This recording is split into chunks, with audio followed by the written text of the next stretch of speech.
I'm going to talk to you today about the changes that I've noticed in Thailand over the last 3 decades. As I mentioned in my last video, I first visited Thailand in 1992. I lived there continually for 6 years and I've been visiting ever since. I generally spend half of my time here, half of my time in Thailand, and I'm going to be going out there again in 2 weeks' time. So looking forward to that. So the title of today's video is how has Thailand changed for visitors over the last 3 decades? So not quite 3 decades for me, it's about 27 years, but long enough to see the changes. I've made some notes and I will be referring to them. So basically, let's discuss the transportation changes over that time. So obviously there's a new airport. I mean, in those days when I flew in 1992, I flew into the old Don Mueang Airport. That's a very old airport. It first opened in 1914 by the Thai military. It was first used for commercial flights in 1924, I believe. But obviously it's not closed now. They're still using it for cargo. But we're now coming into the Suvarnabhumi Airport, which is a very good airport.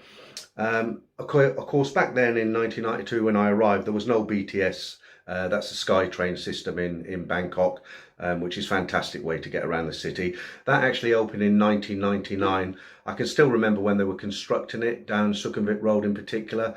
There were several accidents. Some people were killed, but obviously the less said about that, the better. There was no MRT system, the mass rapid transport system that first opened in 2004. That's their underground. Again, very, very good way to get around the city. It's cheap, it's clean, it's air conditioned, and I'd recommend of a way of travelling around Bangkok in particular. Taxis, that's another area that's changed. Of course, back then, I'd say right up into the year 2000, I mean, basically the main mode of taxi was the tuk-tuk.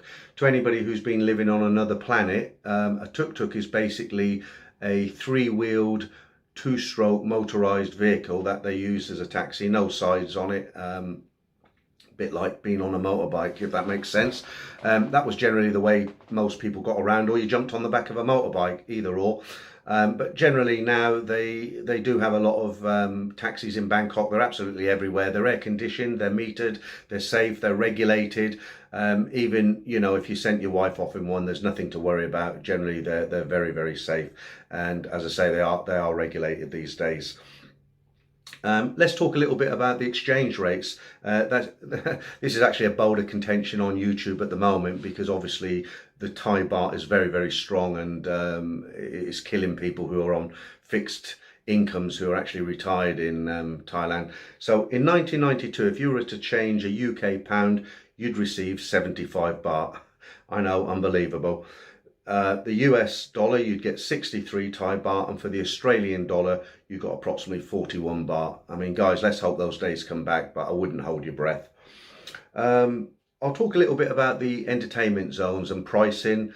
I think you know what I mean by entertainment zones, places like Soy Cowboy, Nana Plaza, Impatia, Walking Street, those sort of places. So when I talk about these prices, I'm not talking about smaller, cheaper bars. I'm talking about go-go bars and bars like the ones outside the entrance to Nana Plaza, places like Big Dog, Stumble In, those sort of places. So basically, if you bought a Heineken, it would set you back 40 baht.